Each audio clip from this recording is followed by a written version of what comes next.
13-year-old boy smiled at the judge thinking he was free, until the camera footage showed this. Before we dive into the story, drop a comment below and tell us where you're watching from. Enjoy the story. Mapleton, with its tree-lined streets and well-kept lawns, was the kind of town where people left their doors unlocked at night. The kind of place where the annual 4th of July parade was the biggest event of the year, where neighbors brought casseroles when someone got sick, and where serious crime was something that happened in bigger cities. Not here. Not in their perfect little corner of America. That changed on October 12th, when 16-year-old Lily Thompson was found unconscious by the shallow waters of Redwood Creek. "I was just walking my dog," said Martin Cole, the elderly man who found her that afternoon. His voice trembled slightly as he recalled the moment. "At first, I thought someone had left a pile of clothes by the water. Then I saw her hand just barely moving." The 911 call came in at 4:36 p.m. By 4:42, the first responders arrived at the scene. Detective Sarah Morales pulled up 5 minutes later, her unmarked sedan kicking up gravel as she parked near the Creek's access path. This wasn't supposed to be her case. She was heading home for her daughter's birthday dinner, but something about the dispatcher's voice made her turn around. "Female teenager, unconscious, signs of head trauma," the dispatcher had said. "Possible assault." By the time Detective Morales arrived, paramedics were already loading Lily onto a stretcher. The girl's long blonde hair was matted with blood on one side, her cheerleading uniform muddied and torn. One blue and white pom-pom lay discarded near the creek bank, its synthetic strands moving gently in the autumn breeze. "She's still breathing," one paramedic told Morales, "but it doesn't look good." Word travels fast in small towns. Before Lily even reached the hospital, the rumors had already begun. Some said she had fallen while taking photos for social media. Others whispered about a secret boyfriend from a neighboring town. A few even suggested she had tried to take her own life. But Detective Morales wasn't interested in rumors. 20 years on the force had taught her that the truth was usually both simpler and more complicated than people imagined. 3 miles away, in a 2-story colonial home, with a basketball hoop in the driveway, 13-year-old Ethan Harper sat cross-legged on his bedroom floor, eyes fixed on his television screen, as his thumbs worked the controller of his gaming system. He had been playing for hours, ever since he got home from school. "Ethan, dinner's ready," his, mother, Jennifer, called from downstairs. "5 more minutes," he shouted back, not taking his eyes off the screen. The game continued, explosions and gunfire filling his bedroom as his character ran through a war-torn landscape. He was good at this game, better than most of the high schoolers he played against online. Ethan liked being good at things. The flash of red and blue lights through his bedroom window caught his attention. He paused the game and moved to look outside. A police car had pulled up in front of their house. Downstairs, the doorbell rang. Jennifer Harper, still wearing her cooking apron, opened the door to find Detective Sarah Morales standing on her porch, badge in hand. "Mrs. Harper?" the detective asked. "Yes," Jennifer replied, her smile faltering slightly. "Can I help you? I'm Detective Morales with the Mapleton Police Department. I'm sorry to disturb you. Dinner time, but I need to speak with your son, Ethan." Jennifer's face drained of color. From his position at the top of the stairs, Ethan could see his mother's knuckles turn white as she gripped the doorframe. What is this about?" Jennifer asked, her voice barely above a whisper. Detective Morales glanced up, spotting Ethan on the landing. Their eyes met for just a moment before she turned back to Jennifer. "It's about what happened to Lily Thompson this afternoon," the detective said. "May I come in?" Ethan's expression didn't change, but something flickered behind his eyes, something cold and calculating that disappeared as quickly as it had appeared. The Harper family's living room was tastefully decorated with family photos and trophies, mostly Ethan's academic awards and a few sports medals belonging to his older brother Aaron. Detective Morales sat across from Ethan, who remained perfectly still on the couch, hands folded in his lap.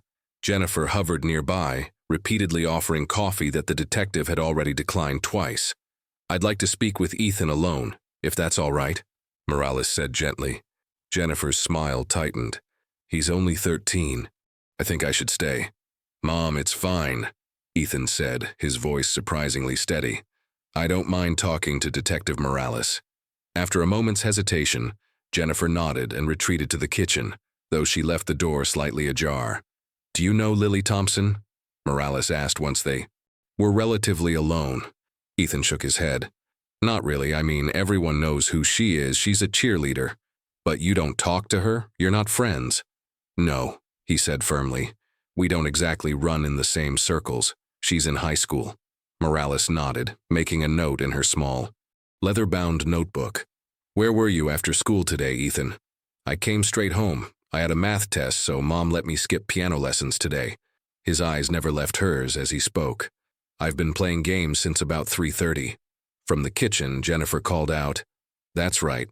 I got home from work early today. Ethan was here when I arrived at 4 UO. Morales made another note. "And you didn't leave the house at all after that?" "No," Ethan replied. "Why would I? It was raining." It had indeed been drizzling earlier that afternoon, a detail that Morales had momentarily forgotten. She studied the boy's face, looking for any sign of nervousness or deception.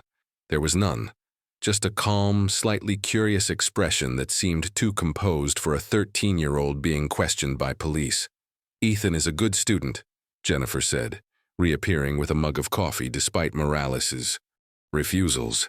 "He's never been in any trouble." The detective accepted the coffee with a polite smile. "I'm just asking routine questions, Mrs. Harper. Lily Thompson was found injured by Redwood Creek today. We're speaking to everyone who might have information. That creek is nowhere near here." Jennifer replied quickly, "It's on the other side of town." Morales turned back to Ethan. "Do you ever go to Redwood Creek, Ethan?" "Sometimes in summer," he said with a shrug. "Not lately." 2 hours later, Detective Morales sat in her office, reviewing security footage from Mapleton Middle School. The timestamp read 3:05 p.m., end of the school day. She watched as students poured out of the building, heading toward buses and waiting cars. And there, walking alone with his backpack, was Ethan Harper. But instead of heading toward the Harper home as he'd claimed, he turned in the opposite direction. Morales fast-forwarded until 3:17 p.m., when a different camera angle, this one from the high school's parking lot, showed something unexpected. Ethan Harper walking alongside Lily Thompson. They weren't holding hands or even particularly close, but they were clearly together, talking. The detective rubbed her temples. The boy had lied to her face and done it convincingly. The next morning, Morales met with Dr. Maxwell Reed, the school counselor who worked with both the middle and high schools. "Ethan Harper?" Reed adjusted his glasses. "Very intelligent child, tested in the gifted range in elementary school. Any behavioral issues?" Morales asked. Reed hesitated. "Nothing in his file, but what? He was bullied pretty severely last year. Some older boys targeted him because of his size. He's small for his age, and his academic achievements." Reed shuffled some papers on his desk. "Then something changed about 2 months ago. Suddenly the bullying stopped. He started sitting with different kids at lunch. Popular kids." "What changed?" Morales pressed. Reed shook his head. "I don't know. It was like a switch flipped. Kids who used to torment him were suddenly treating him like he was one of them. It was unusual." As Morales drove back to the station, her phone rang. It was Jennifer Harper. "Detective, I need to tell you something." Her voice was trembling. "About Ethan." Later that evening, after Ethan had gone to sleep, Jennifer Harper stood in his bedroom doorway watching him. His face in sleep looked younger, more innocent. She closed the door quietly and walked to his closet, sliding the door open with practiced care to avoid the squeak that might wake him. She didn't know exactly what she was looking for until she found it. A white and blue sneaker, partially hidden behind a stack of board games on the shelf. As she pulled it out, something dark caught her eye. The sole and side of the sneaker were stained with what appeared to be dried blood. Jennifer's hand trembled as she quickly pushed the sneaker back into its hiding place and closed the closet door. Outside Ethan's room, she leaned against the wall, her heart pounding. Whatever she had been about to tell Detective Morales over the phone, she had changed her mind and hung up abruptly. Now she knew why. Richard Harper arrived home late that night, as he often did. As the regional manager for a pharmaceutical company, his work frequently kept him away from home, sometimes for days at a time. When he entered the master bedroom, he found Jennifer sitting at the edge of the bed, still fully dressed, staring at nothing in particular. "Jen?" he called softly. "Everything okay?" She looked up, startled. "A detective came by today about that girl from the high school, the one who was attacked." Richard loosened his tie. "What did they want with us?" "They wanted to talk to Ethan." His movements paused for just a moment. "Why?" Jennifer shook her head. "I don't know. They said they're talking to everyone." Richard finished removing his tie with a sharp tug. "And what did our son tell them?" "That he doesn't know her. That he came straight home after school." "Good," Richard said, hanging up his suit jacket. "Because that's the truth." Jennifer didn't respond. The Harper household had not always been this way. Tense, filled with unspoken thoughts. Former neighbors from their old town remembered them differently. They were like any other family when they first moved here, recalled Margaret Wilson, who had lived next door to the Harpers before. They relocated to Mapleton 3 years ago. Richard was ambitious, always working. Jennifer doted on those boys, especially Ethan. She paused, glancing down at her teacup. But there was something, I don't know. The older boy, Aaron, I think, he always seemed to be in trouble for something or other, while Ethan was the perfect child. "Perfect?" Detective Morales asked. Margaret shifted in her seat. "Too perfect, if you ask me. Always polite, always helpful. But there was something in his eyes sometimes." She shook her head. "I'm probably just being silly. Did anything specific happen with Ethan that concerned you?" Margaret hesitated. "There was an incident with my cat. She went missing for 2 days. When she came back, she was different, scared of everything. A few days later, I found Ethan in my backyard. He said he was looking for a ball, but he was just standing there watching my cat through the window." She sighed. "Shortly after the Harpers moved, I heard Richard got a promotion. Back in Mapleton, Aaron Harper, now 17, sat on the bleachers watching basketball practice. He hadn't tried out for the team this year, despite his father's disappointment. Sports had never been his thing, though he was athletic enough. He just preferred to spend his time on other pursuits, like music, which his father dismissed as a waste of time. "You're still here?" Coach Davis asked as he locked up the gym. "Practice ended 20 minutes ago." Aaron shrugged. "Just thinking." "About Lily Thompson?" the coach asked. "Terrible thing." "Yeah." Aaron kicked at a pebble on the ground. "She's in my English class." "You two friends?" Aaron shook his head. "Not really. She's nice, though. Doesn't act superior like some of the other cheerleaders." He didn't mention that. He'd asked her to the winter formal last week. She had turned him down gently, saying she was already going with someone else. He hadn't told anyone about that rejection, especially not his father, who would have seen it as another failure. At Mapleton Memorial Hospital, Lily Thompson remained unconscious, a breathing tube down her throat. The doctors had induced a coma to reduce the brain swelling from her injury. Her parents had barely left her side, taking shifts to ensure she was never alone. "We don't know when she'll wake up," Dr. Patel explained to Detective Morales. The blow, too. Her head was severe. If Mr. Cole hadn't found her when he did, "Will she be able to tell us what happened when she wakes up?" Morales asked. "It's possible, but with head injuries like this, memory loss is common. She might not remember anything from that day or even days before." Back at the station, Morales received news that made her pulse quicken. Lily's phone had been recovered from the creek bed, not far from where she was found. The screen was cracked, but the tech department had managed to retrieve some data, including text messages that had been deleted. Most were typical teenage conversations with friends about homework and TV shows. But one conversation thread stood out. Messages between Lily and a contact saved only as E. The final exchange had been the day of the attack. E. "Can you meet me at the creek after school? I need to show you something important." Lily. "Why the creek?" E. "It's private. Please, no one can know about this." Lily. "Okay, fine, 4 p.m. E. "Perfect, come alone." Morales stared at the screen, a chill running down her spine. The timestamp on the last message was 2:36 p.m., less than 2 hours before Lily Thompson was found barely alive at Redwood Creek. And now Morales knew why Ethan Harper and Lily had been seen walking together after school. They weren't just passing by each other. They had a planned meeting. A meeting that Ethan had deliberately lied about. A meeting that had nearly cost Lily Thompson her life. Detective Morales was preparing to bring Ethan Harper in for formal questioning when a new piece of information changed the direction of her investigation. A student from Mapleton High had come forward with cell phone footage of an argument between Lily Thompson and Aaron Harper that had taken place in the school cafeteria 3 days before the attack. In the shaky video, Aaron stood at Lily's lunch table, his face flushed with anger. "You think you can just use people and then throw them away?" he demanded, his voice cracking with emotion. Lily remained seated, looking more annoyed than frightened. "I didn't use anyone, I told you I was already going with someone else." "You're lying." Aaron's hands were clenched into fists at his sides. "You just think you're too good for me." A teacher intervened before things escalated further, but the video painted a clear picture.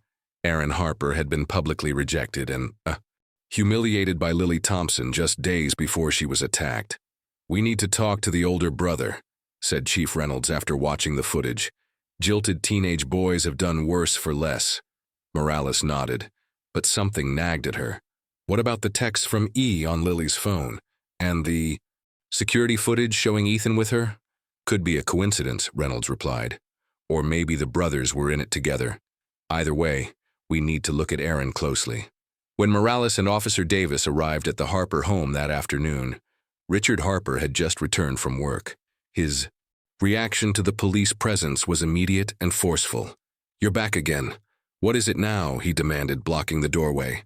"Mr. Harper, we need to speak with Aaron," Morales explained, keeping her tone professional despite Richard's hostility. "Why?" Richard's eyes narrowed. "First you harass my younger son, now my older one? What exactly are you implying?" "We're not implying anything, sir. We're investigating an assault, and we have questions for Aaron." Richard seemed about to argue further when Jennifer appeared behind him, placing a hand on his arm. "Richard, please, let's cooperate." After a tense moment, Richard stepped aside, allowing the officers into the house. Aaron was called down from his room, his expression wary as he entered the living room. "Aaron," Morales began, "we need to ask you about your relationship with Lily Thompson." The teenager's face paled. Is she okay?" "She's still unconscious," Morales replied, watching his reaction carefully. "We understand you had an argument with her recently." Aaron looked down at his hands. "Yeah, I asked her to the winter formal. She turned me down." He swallowed hard. "I got mad, said some stuff I shouldn't have, but I didn't hurt her, I swear." "Where were you after school on the day of the attack?" Officer Davis asked. "Basketball practice," Aaron replied quickly.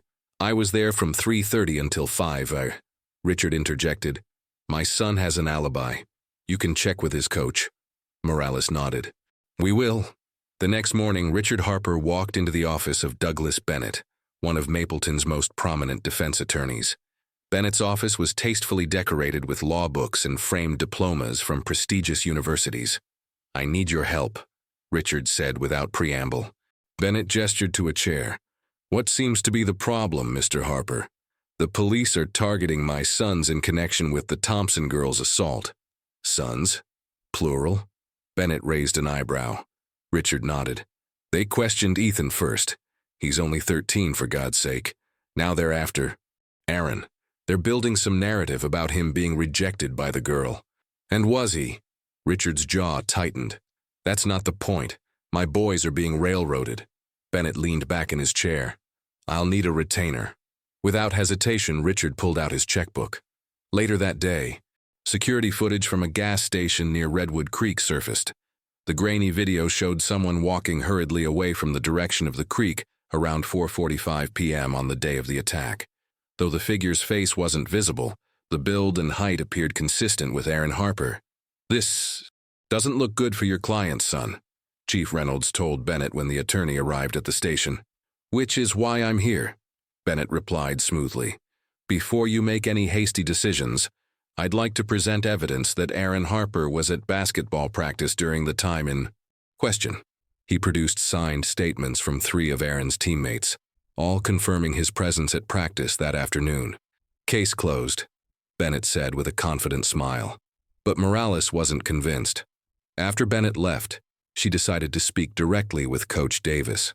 The teammates are right. Aaron was at practice, Davis confirmed. But he left early. Morales straightened in her chair. How early? About 30 minutes in. Said he wasn't feeling well. Davis frowned. I marked him present for the whole session, though. The kid's got enough problems with his father riding him all. The time. What time did he leave exactly? Morales pressed. Coach Davis checked his clipboard. Practice started at 3:30, so he would have left around 4. Whoa. Morales felt her pulse quicken. Lily had agreed to meet E at the creek at 4 p.m. If Aaron had left practice at that time, he could easily made it to Redwood Creek in the window before Lily was found injured. But there was still the matter of the texts signed E, presumably for Ethan, and the footage of Ethan walking with Lily after school.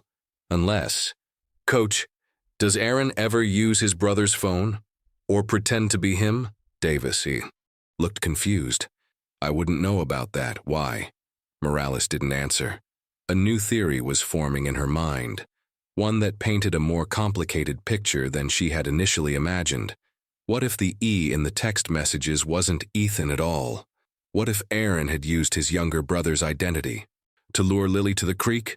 Detective Morales decided to revisit Ethan's former school, hoping to gain insights from those who had known him before the move to Mapleton. She arranged a meeting with Diane Patterson, who had taught Ethan in 5th grade. He was incredibly bright, Patterson recalled, sitting in her empty classroom after hours. The kind of student who makes teaching worthwhile. Did you notice anything unusual about his behavior? Morales asked. Patterson hesitated, her fingers tapping nervously on her desk. Define unusual. Anything that struck you as different from other children his age. The teacher sighed. Ethan was extraordinarily manipulative. Not in an obvious way. He knew exactly what adults wanted to hear. Can you give me an example? There was an incident with a classroom pet, a hamster. It died unexpectedly. The other children were upset, but Ethan organized a little funeral. He seemed to be helping everyone process their grief. She paused. Later, I found out he'd been poking it with pencils when no one was looking. A student saw him but was afraid to tell. Morales felt a chill. What happened? Nothing. The student who reported it suddenly changed their story, said they made it up because they were jealous of Ethan's grades. Patterson shook her head. But the look in that child's eyes, they were terrified. Back at Mapleton Memorial Hospital, Lily Thompson remained unconscious, machines monitoring her vital signs. Her room had become a makeshift shrine, with cards, stuffed animals, and flowers covering every surface. A nurse named Sandra Martinez had been assigned to Lily's care. While checking the patient's vitals one evening, she noticed Jennifer Harper standing in the doorway. Can I help you? Sandra asked. I just wanted to see how she was doing, Jennifer replied, her voice barely audible. Sandra explained that only family was allowed in the room, but Jennifer insisted she was a family friend. The nurse reluctantly allowed her a brief visit.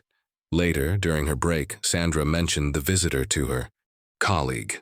The weird thing was, Sandra said, she just stood there staring at the girl. Then she leaned down and whispered something. What did she say? Her colleague asked. I couldn't hear clearly, but it sounded like, please don't wake up. Meanwhile, the forensic team had completed their analysis of the evidence collected from Redwood Creek. The results contradicted their earlier suspicions.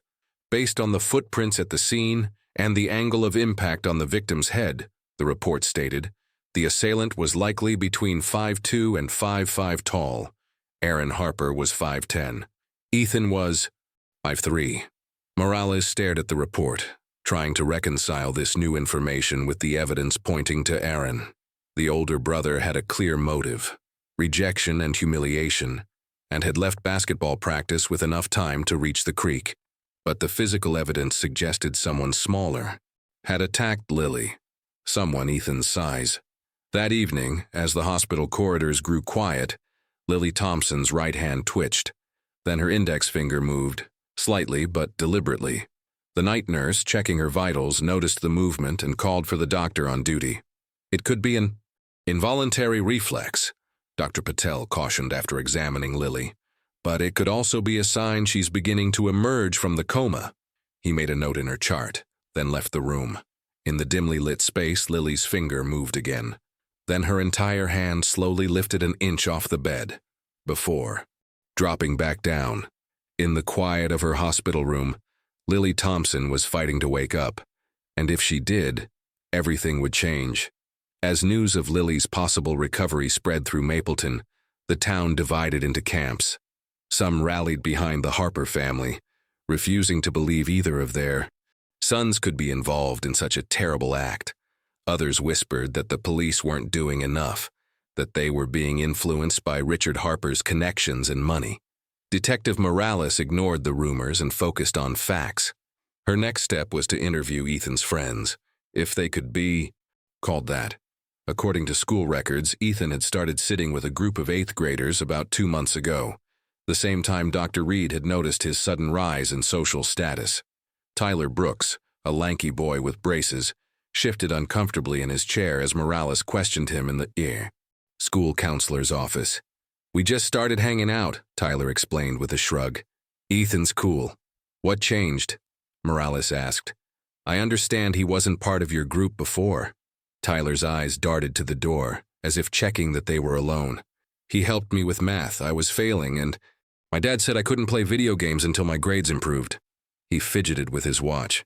"Ethan tutored me. Now I have a B+. "That's all?" Morales pressed. Tyler hesitated. He knows things. About people." "What kind of things?" "Just stuff. Like who likes who, or who's cheating on." "Tests." Tyler swallowed hard.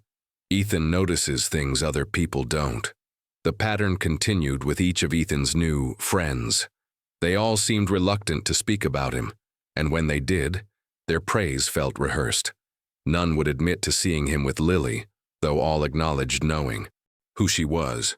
"It's like they're afraid of him," Morales told Chief Reynolds afterward.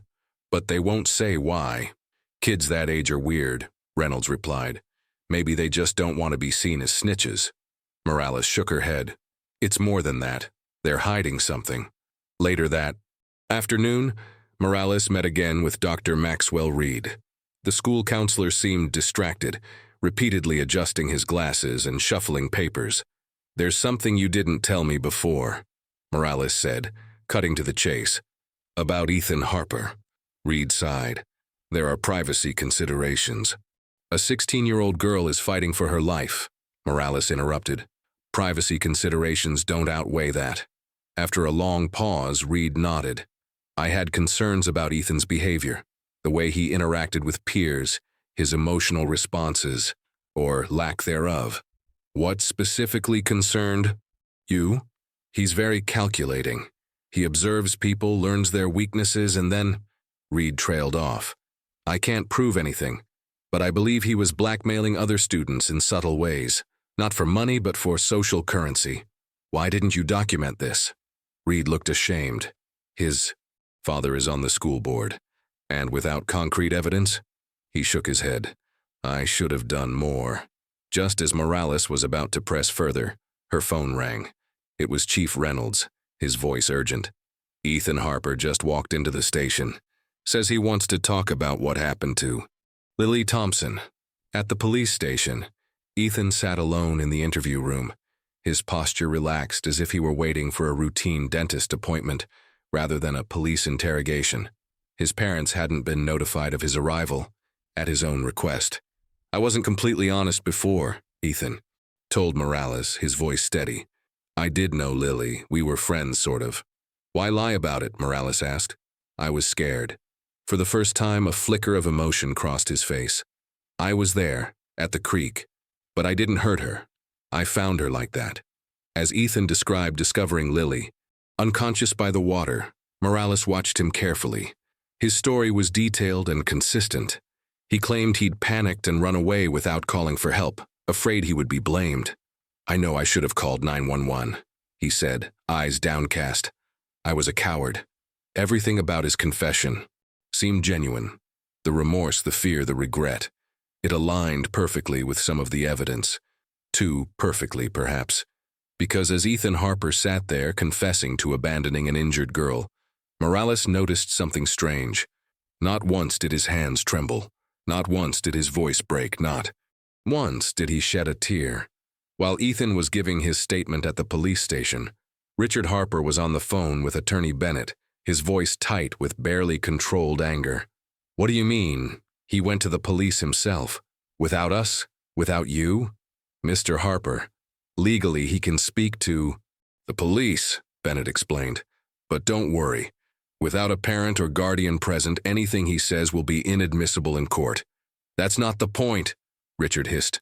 Why would he go behind our backs like this? The strain in the Harper household had become increasingly evident over the past week. Jennifer moved through the house like a ghost, taking her anxiety medication more frequently. Richard stayed at work later, avoiding family dinners.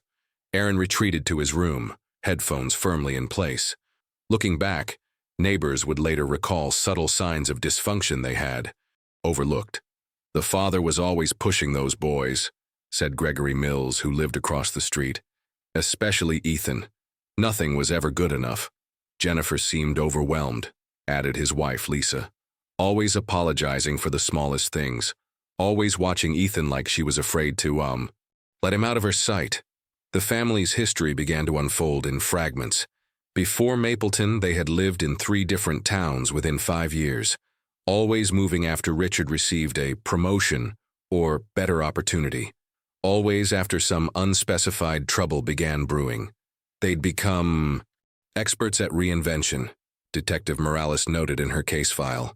New town, new school, new narrative. The forensic team confirmed that soil samples from the creek bed matched particles found in the treads of Ethan's hidden sneaker. His DNA was on Lily's cheerleading uniform. The physical evidence supported his story that he had found her and tried to help before panicking and running away. But something still felt wrong to Morales. She returned to the Harper home with a search warrant, focusing on Ethan's bedroom. Richard protested loudly, threatening to call Bennett, while Jennifer stood silently in the corner, arms wrapped around herself. Morales had expected to find a typical teenage boy's room, messy, with posters of bands or athletes on the walls. Instead, Ethan's room was meticulously organized, books arranged by height on shelves, clothes folded with military precision. Nothing out of place. Nothing except a small indentation in the ceiling vent, one that didn't match the screws holding it in place. When Morales removed the vent cover, she found what appeared to be a small camera, expertly hidden and wired to run between the walls. "What is this?" she demanded, holding up the device. Jennifer's face crumpled. Richard started to speak, but Jennifer cut him off. "We installed it," she admitted, voice barely above a whisper. "About 6 months ago." "You were spying on your son?" Morales asked, incredulous. "Monitoring him," Richard corrected sharply, "for his own safety. Why would a child need this kind of monitoring?" Neither parent answered immediately. Richard's jaw worked silently as if chewing on words he couldn't spit out. Jennifer stared at the floor. "There were incidents," Jennifer finally said. "At his old school, with other children." Richard shot her a warning look. "Nothing was ever proven." "What kind of incidents?" Morales pressed. "Nothing serious," Richard insisted. "Boys being boys. Roughhousing that got misinterpreted." But Jennifer's face told a different story, one of fear, not of what might happen to her son, but of what her son might do. Later, reviewing the footage from the hidden camera, Morales discovered something disturbing. The night before Lily's attack, Ethan hadn't been asleep in his bed as his parents believed. The bed was empty, and the window was open. Prosecutor Patricia Lancaster had built her career on difficult cases, but something about the Harper situation troubled her deeply. Seated across from Ethan in an interview room, with Attorney Bennett and Richard Harper flanking him like protective towers, she studied the boy's face. "Let's go through this one more time," Lancaster said, her voice measured and calm. "You and Lily were friends?" "Sort of," Ethan replied. We talked sometimes. About what? School stuff. Books. She was nice to me. Lancaster consulted her notes. And on the day of the incident, you arranged to meet her at Redwood Creek? Yes. I wanted to show her something. What exactly? For the first time, Ethan hesitated. His eyes darted briefly toward Bennett before returning to Lancaster. A fort I built last summer. It's hidden in the trees near the water. And when you arrived, she was already there on the ground. Ethan's voice remained steady. There was blood. I tried to help her, but I got scared and ran away. Lancaster leaned forward slightly. That's interesting, Ethan, because Lily's texts show she was meeting someone with the initial E at 4 p.m. Yet the medical examiner places the time of her injury between 4:05 and 4:15. That's not much time for you to arrive. Find her already injured, panic, and flee before Mr. Cole discovered her at 4:36. A flicker, something indefinable, passed behind Ethan's eyes. Not fear, not anger, but a cold calculation that vanished as quickly as it appeared. I don't know what to tell you, he said. That's what happened. Ms. Lancaster, Bennett interjected. My client has cooperated fully. He's admitted to being at the scene and failing to call for help. A lapse in judgment due to panic, not malice. Unless you're formally charging him, this interview is over. Lancaster held Ethan's gaze for a moment longer. Just one more question. Do you own a blue and white sneaker with a star on the side? Before Ethan could answer, Richard stood abruptly. That's enough. We're done here. As they left, Lancaster exchanged a glance with Morales, who had been observing from the corner. Something had struck a nerve. That evening, Jennifer Harper sat alone in her car in the hospital parking lot, gathering courage. After nearly 10 minutes, she finally entered the building and took the elevator to Lily's floor. Detective Morales, who had been watching the hospital entrance, followed. Discreetly, Jennifer paused outside Lily's room, then turned and walked instead to the small hospital chapel at the end of the hall. She sat in the back row, head bowed, unaware of Morales observing from the doorway. After a few minutes, Morales approached and sat beside her. Mrs. Harper, she said, softly. I think it's time we talked, just you and me. Jennifer's hands twisted in her lap. I don't know anything. I think you do. I think you've known something was wrong for a long time. Tears welled in Jennifer's eyes. You don't understand. My family. Lily Thompson is fighting for her life, Morales said. Her family deserves the truth. Jennifer took a deep, shuddering breath. I need to show you something. Not here. They agreed to meet later that night at a diner on the edge of town. But as Morales waited at the agreed location, minutes turned to an hour, and Jennifer never appeared. When Morales called the Harper home, Aaron answered. Mom's not feeling well, he said. She took her medication and went to bed. Is your father there? Morales asked. No. He had a business dinner. Just as Morales was about to hang up, her phone buzzed with a text message from an unknown number. He knows, don't come to the house, not safe. Aaron, Morales said carefully. Is everything okay at home? The line went silent for so long that Morales thought they'd been disconnected. Then Aaron's voice returned, lower than before. Define okay. Before she could respond, the call ended abruptly. Morales tried calling back, but there was no answer. The text message remained on her screen, its warning clear but its sender unidentified. Who had sent it? Jennifer? Aaron? And who was the he they were afraid of? The morning after the mysterious text message, Detective Morales requested access to Lily Thompson's school records. The file contained typical information: grades, mostly A's and B's, attendance, nearly perfect, and a single disciplinary note from 2 weeks before the attack. The note, written by Vice Principal Robert Collins, stated, Lily expressed concerns about a sensitive situation involving another student. Requested meeting with counselor and resource officer next week. Declined to provide specifics at this time. Morales immediately called Collins, who explained that Lily had seemed unusually anxious during their brief conversation. She said she needed to report something, but she was scared, Collins recalled. She wouldn't tell me what it was about, just that it involved another student and she wanted an official record before coming forward with details. Did she give you any hint about which student? Morales asked. No, but she mentioned something odd. She said, sometimes the people who seem the nicest are the ones you should be most afraid of. The scheduled meeting with the counselor and resource officer had been set for the day after Lily was attacked, a meeting she never got to attend. Meanwhile, the digital forensics team had been analyzing the Harper family's home computer. While most of the search history appeared benign, they discovered something concerning in the deleted files. Someone ran searches on undetectable poisons. How long does head trauma take to heal? And chances of memory loss. After concussion, the technician reported. These were deleted, but we recovered them from the cache. Can you tell who made these searches? Morales asked. The account was logged in under Jennifer Harper's credentials, but that doesn't necessarily mean she was the one searching. A disturbing picture was emerging, but too many pieces were still missing.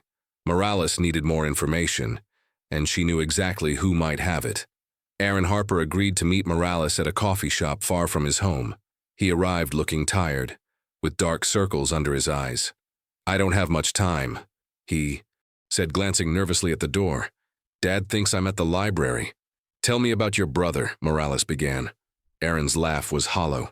Which version do you want? The one my parents believe in, or the real one? The truth. He stared into his untouched coffee. Ethan has always been different. He can turn the charm on and off like a switch. With my parents, it's always on. And with you? Aaron's eyes met hers. He doesn't bother pretending with me. I've seen what he can do. What exactly has he done, Aaron? It's more about how he operates. He watches people, learns their weaknesses, then uses that information. Aaron lowered his voice. I think he's got something on my dad. Something bad enough that Dad will do anything to protect him. What about your mother? Mom's afraid of him. She pretends otherwise, but I've seen her lock her bedroom door at night. Did Ethan know Lily Thompson? Aaron nodded. He was obsessed with her, said she was the only person who understood him. His expression darkened. After she turned me down for the dance, Ethan said it was for the best, that she wasn't right for our family. The way he said it, it was chilling. Before Morales could ask another question, Aaron's phone buzzed. His face paled as he read the message. I have to go. Dad's on his way home early. He stood quickly. Don't tell them we talked, please. As he turned to leave, Morales asked one final question. The night Lily was attacked, did you see Ethan at all? Aaron paused. Mom and Dad said he was home all evening, but around 10 p.m. I heard the trellis outside his window creaking. Someone was climbing up. After Aaron left, Morales returned to the hospital. Lily's condition had improved slightly. She was now breathing without assistance, though still unconscious. As Morales stood outside the room, a nurse approached with exciting news. She opened her eyes about an hour ago, the nurse said. Just for a few seconds, but the doctor says it's a good sign. Did she say anything? The nurse shook her head. Not yet, but she's fighting. If Lily woke up, she could identify her attacker. If she remembered. If she lived long enough to tell her story. The forensic evidence against Ethan continued to mount. The soil from his hidden sneaker matched samples taken from Redwood Creek with 99.7% certainty. His fingerprints were found on Lily's backpack, which had been recovered partially submerged in the water. A strand of his hair was discovered on her cheerleading uniform. It's enough for an arrest, Chief Reynolds told Morales and Prosecutor Lancaster during their strategy meeting. The physical evidence puts him at the scene beyond any reasonable doubt. But it doesn't prove he attacked her, Lancaster pointed out. His story about finding her already injured could explain all of it. What about motive? Reynolds asked. Why would a 13-year-old boy attack a 16-year-old girl he barely knew? Morales shared what Aaron had told her about Ethan's obsession with Lily. If she rejected him in some way, or if she was about to report something concerning about him to the school authorities. Speculation, Lancaster said. We need more. Later that day, Mrs. Whitaker, an elderly woman who lived in a small house near Redwood Creek, contacted the police station. She had just returned from visiting her sister in Florida and had seen the news about Lily Thompson. I have one of those doorbell cameras, she explained to Morales. My son installed it before I left. Said it would keep an eye on things while I was gone. The camera had a view of the street leading to the creek access path. Morales felt a surge of hope. This could provide crucial evidence about who had been in the area around the time of the attack. Mrs. Whitaker pulled up the footage on her tablet. The camera had captured several people passing by that afternoon. Joggers, dog walkers, a mail carrier. At 3:52 p.m., it showed Lily Thompson walking toward the creek path, alone and checking her phone. There, Morales pointed. Can we see who came after her? Mrs. Whitaker scrolled through the footage. At 4:07 p.m., figure in a dark hoodie moved quickly toward the creek path, face obscured from the camera. Can we zoom in? Morales asked. They tried, but the image became too pixelated to identify the person. The build could match either Ethan or Aaron Harper, or dozens of other people in Mapleton. The most revealing part came at 4:28 p.m., when the same hooded figure hurried away from the creek, now moving in a different manner, more urgent, less controlled. Is there more footage? Morales asked eagerly. Maybe from a different angle? Mrs. Whitaker shook her head. That's it, except... She frowned at the tablet. That's strange. What is? There's a gap in the recording, nearly 10 minutes missing starting at 4:12 p.m. Morales felt her pulse quicken. Could it be a technical glitch? I suppose, but my son said these systems are reliable. Mrs. Whitaker looked troubled. It's almost like someone deleted a section. Back at the station, the tech team confirmed that the footage had indeed been tampered with. Someone had remotely accessed Mrs. Whitaker's cloud storage and deleted approximately 9 minutes and 40 seconds of video. Whoever did this knew what they were doing. The technician explained. They left just enough footage before and after to make it look continuous at first glance. Can you trace who accessed it? Morales asked. They used a VPN and public Wi-Fi. Very careful. This level of technological sophistication seemed beyond what most teenagers would know, unless they had help. Defense attorney Douglas Bennett appeared on local news that evening, giving a statement that surprised many in Mapleton. My client, Ethan Harper, is a 13-year-old boy being unfairly targeted in this investigation, Bennett declared smoothly. The evidence suggests he encountered Ms. Thompson after she was already injured, attempted to help her and then panicked, as any child might. Furthermore, we have reason to believe someone is actively trying to frame Ethan by manipulating evidence. The claim was bold and played well on camera. Bennett went on to suggest other potential suspects, including jealous classmates and individuals with histories of violence. What he didn't mention was the deleted doorbell footage, or the fact that Ethan's extensive knowledge of computers had been documented at his previous schools. As Detective Morales watched the press conference, her phone rang. It was the hospital. "Detective, you need to come right away," the nurse said, her voice urgent. "Lily Thompson is awake." By the time Detective Morales reached the hospital, the initial excitement had faded. Lily Thompson had indeed awakened, but only briefly. She had managed to recognize her parents and squeeze their hands before slipping back into unconsciousness. "The doctor says it's normal," Mrs. Thompson explained, her eyes revealing both hope and exhaustion. "She's fighting her way back."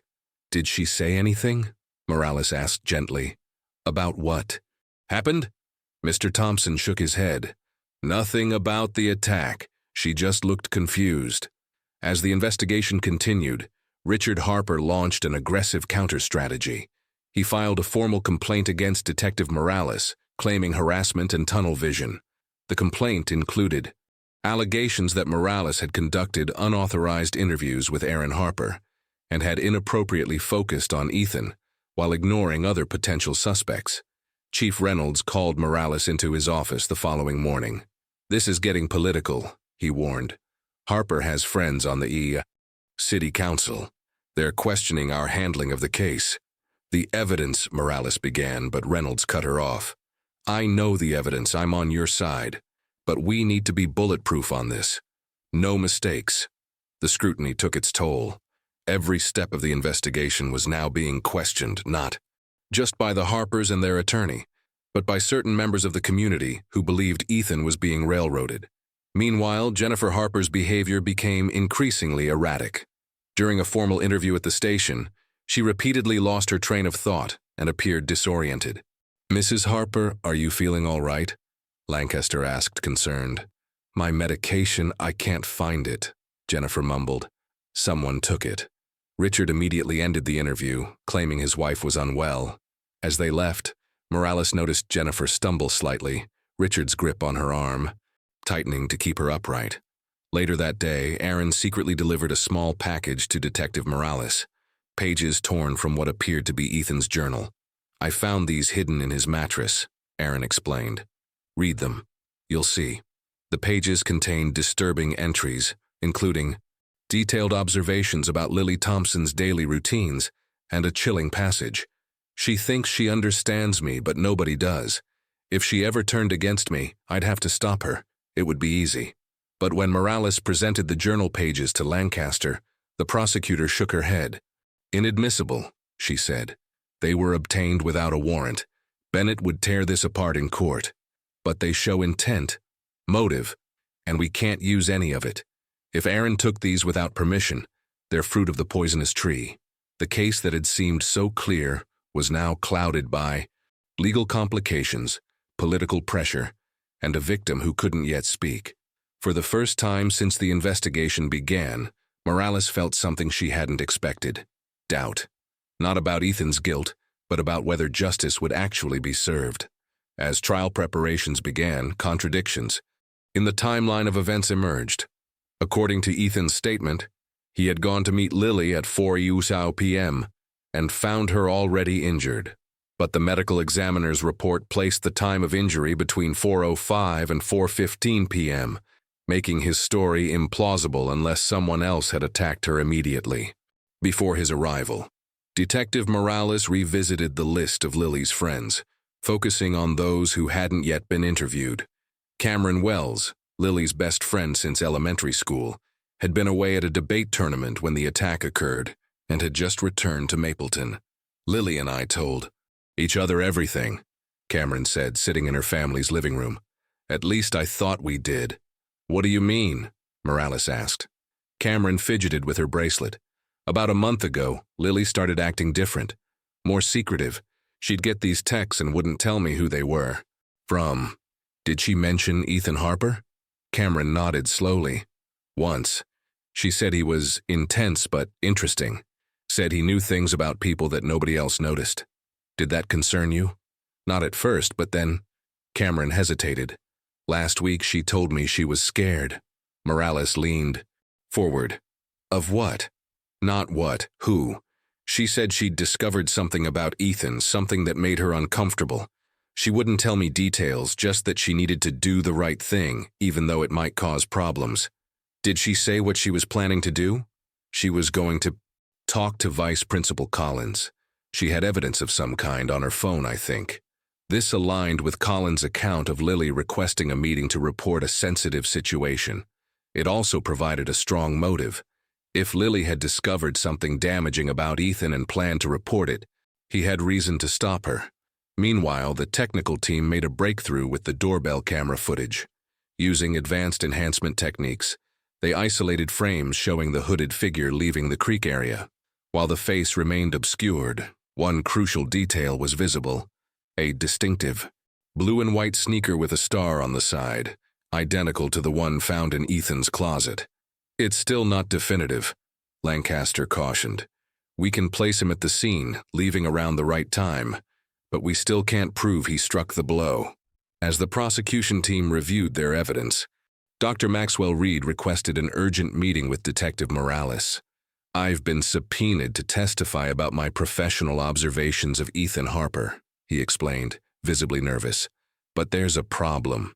Reed confessed that after noticing troubling behavior patterns in Ethan, he had begun keeping a separate, unofficial file of observations, notes he hadn't entered into the official school system. "It would have triggered an automatic review," Reed explained. "And with Richard Harper on the school board, you were protecting your job," Morales finished for him. Reed looked ashamed. "Yes, but now Bennett has discovered these notes exist. He's filing a motion to have me disqualified as a witness on ethical grounds." Without Reed's testimony about Ethan's concerning behavior patterns, The prosecution would lose a key element of their case, and with Lily's memory still fragmented, the truth seemed increasingly elusive, unless someone else who knew what really happened decided to break their silence. The Mapleton County Courthouse, a stately brick building dating back to 1914, had seen its share of dramatic trials. But as spectators filed into the courtroom for the first day of proceedings in the Lily Thompson case, there was an unusual tension in the air. The community had fractured along fault lines of opinion, those convinced of Ethan's guilt, those certain of his innocence, and a growing number who sensed that the full truth remained hidden. Prosecutor Lancaster delivered a powerful opening statement, methodically laying out the physical evidence, placing Ethan at the scene, and establishing his motive. Lily Thompson was about to report something concerning about the defendant, Lancaster told the jury. Something she had discovered that made her afraid. Before she could speak to school authorities, she was lured to an isolated location and brutally attacked. Douglas Bennett countered with equal conviction, portraying Ethan as a misunderstood child caught in tragic circumstances. The prosecution wants you to believe a 13-year-old honor student is capable of calculated violence, Bennett argued. What the evidence actually shows is a boy who made a mistake, not in harming Lily Thompson, but in failing to call for help when he found her injured. Jennifer Harper was called as the first witness. Dressed in a simple blue dress, she appeared, fragile but composed as she took the stand. She testified that Ethan had been home the afternoon of the attack, supporting his initial alibi despite the evidence contradicting it. Under cross-examination, Lancaster pressed her on the inconsistencies. Mrs. Harper, security footage shows your son leaving school with Lily Thompson, yet you claim he came directly home. How do you explain this discrepancy? Jennifer's composure cracked. I might have been mistaken about the time. And the hidden camera in Ethan's room, the one you installed. What prompted that decision? Jennifer glanced toward Richard, who sat stone-faced in the gallery. We were concerned about his safety. His safety, or the safety of others. Objection, Bennett interjected, speculative and inflammatory. As the questioning continued, technical evidence was presented showing the Harper home security system had been disabled during the critical time frame on the day of the attack, disabled from inside the house using Richard's access code. During a recess, Aaron confronted his father in the courthouse bathroom, unaware that his phone, still recording from an earlier call, was capturing their conversation. You know what he did, Aaron said, his voice low and urgent. You know, and you're still protecting him. Richard grabbed his son's arm. Remember our agreement, he hissed. You stay quiet, you still get college, you still get your inheritance. Cross me on this, and you get nothing. Is money really worth all this? Aaron asked. Worth what happened to Lily? Richard's response was chilling in its simplicity. Family comes first. Always. As the trial progressed, the prosecution's case appeared increasingly strong. Forensic experts testified that the blood pattern on Ethan's hidden sneaker was consistent with someone standing close to Lily when she was struck, not with someone finding her afterward as Ethan claimed. The defense countered with character witnesses, teachers who praised Ethan's intelligence and kindness, neighbors who described him as polite and helpful. Bennett skillfully planted seeds of reasonable doubt, suggesting alternative scenarios and possible suspects, including unnamed older teenagers who might have held grudges against Lily. On the third day of trial, Lily Thompson took the stand. Still recovering from her injuries, she moved. Slowly, her once vibrant demeanor subdued. The courtroom fell silent as she was sworn in. Ms. Thompson, Lancaster began gently. What do you remember about the day you were attacked? Lily's voice was soft but clear. I remember leaving school. I remember texting someone. She paused, her brow furrowing. Everything after that is fragments, flashes. Do you remember going to Redwood Creek? Vaguely. I remember walking on the path, feeling nervous. Do you remember who you were meeting? Lily closed her eyes, concentrating. A face. Just glimpses, I'm sorry. Can you identify that person in this courtroom? Lily scanned the room, her gaze passing over Ethan, who sat perfectly still, his expression neutral. I'm not sure. The doctor said my memory might never fully return. Bennett's cross-examination was brief and sympathetic, emphasizing the gaps in Lily's memory and the possibility that she might be unconsciously reconstructing events based on what she'd heard about the case. As the prosecution rested its case, Bennett delivered a masterful closing argument, weaving together the threads of reasonable doubt he'd carefully laid throughout the trial. The prosecution asks you to condemn a child based on circumstantial evidence and speculation, he told the jury. They want you to believe Ethan Harper is something other than what every witness who knows him has described, a bright, kind young man caught in a terrible situation.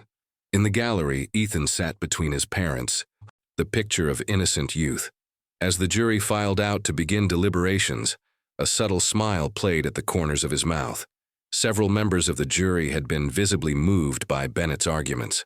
The general feeling in the courtroom was that the prosecution, despite its evidence, might not have overcome the reasonable doubt standard. Detective Morales watched Ethan's confident expression with a sinking feeling. The truth was within reach, yet somehow slipping away. After 2 days of deliberation, the jury returned to deliver their verdict. The courtroom was packed, with media, representatives crowding the back row and spectators filling every available seat. The tension was palpable as the judge called the court to order. Ethan sat between his parents, a slight smile on his face as he waited. Jennifer stared straight ahead, her hands trembling slightly in her lap. Richard appeared confident, occasionally whispering to Bennett. Before the jury foreman could speak, Prosecutor Lancaster rose. "Your Honor, the state requests permission to present new evidence that has just come to light." Bennett immediately objected. "The evidentiary phase is closed, Your Honor. This is highly irregular. The evidence was discovered less than an hour ago," Lancaster explained, "and it is directly relevant to this case." After a brief sidebar conference, the judge allowed the prosecution to proceed, noting the exceptional circumstances. "The court will view the evidence before deciding whether to admit it," the judge ruled. A technician wheeled in a monitor as Lancaster explained that a video file had been anonymously uploaded to the police department's tip line. The file contained footage recovered from the Harper home security system, footage that had supposedly been deleted. As the video began to play, the courtroom fell silent. The timestamp showed 3:30 p.m. on the day of Lily's attack. The camera angle captured the Harper family kitchen, where Ethan and Jennifer were engaged in intense conversation. "Are you sure this will work?" Ethan asked, his voice clear on. "The recording?" Jennifer nodded. "I've done everything you asked. The doorbell camera is looped. Dad's security code is disabled. Aaron's at practice. And you remember what to say if they ask?" Ethan pressed. "That you were home with me all afternoon," Jennifer recited mechanically. "That I never lost sight of you." The video continued, showing Ethan removing a blue and white sneaker from his backpack. "I'll plant this in Aaron's closet after. They'll think he did it." "Ethan," Jennifer's voice trembled, "are you sure this is necessary? If Lily just talks to the counselor, she'll ruin everything." Ethan interrupted, his voice suddenly cold. "She thinks she knows about me, about what happened at the old school. I can't let her talk." As the video played, Ethan's confident smile faded, his face drained of color. For the first time since the investigation began, real emotion showed. In his eyes, not remorse, but fear of being caught. The footage continued, revealing the full extent of the conspiracy. Jennifer helping Ethan plan the attack, coaching him on what to say to police, agreeing to provide a false alibi, all to protect him from the consequences of his actions, all to prevent the truth about previous incidents from coming to light. The most damning moment came when Richard entered the kitchen, catching the tail end of their conversation. "What are you two plotting?" he asked, his tone suggesting this wasn't the first such conversation he'd interrupted. "Nothing, Dad," Ethan replied smoothly. "Just school stuff." Richard looked skeptical but didn't press further. "Remember our deal, Ethan. No mistakes this time. I can't keep cleaning up after you." As the video ended, the courtroom remained silent for several long seconds. Then Jennifer Harper began to sob. "It wasn't supposed to be like this," she cried, her voice breaking. "Richard made us move every time something happened. He said we had to protect Ethan at all costs. He said Aaron was expendable, But Ethan was special. Richard lunged toward his wife but was restrained by court officers. Bennett sat stunned, his carefully constructed defense crumbling before his eyes. And Ethan, for the first time, the mask of calculated control fell away completely. Tears streamed down his face, not tears of remorse, but of fury and frustration at being caught. As Ethan was led from the courtroom, Detective Morales made her way to the hospital where Lily continued her recovery. Standing in the doorway of Lily's room, she watched the young girl staring out the window, her future forever altered by what had happened at Redwood Creek. "Is it over?" Lily asked without turning around. "Yes," Morales answered. The truth finally came out. Lily turned to face her, eyes filled with a wisdom beyond her years. Did it? Was there ever a moment when anyone in that family was telling the truth? Morales had no answer. In the Harper family, truth had become as fluid as the waters of Redwood Creek, shifting, obscuring, eventually revealing what lay beneath the surface. A family bound not by love, but by secrets. A boy who had learned that appearances mattered more than actions. Parents who had chosen protection over accountability, time and again. And in that choice, they had created something far more dangerous than they could have imagined.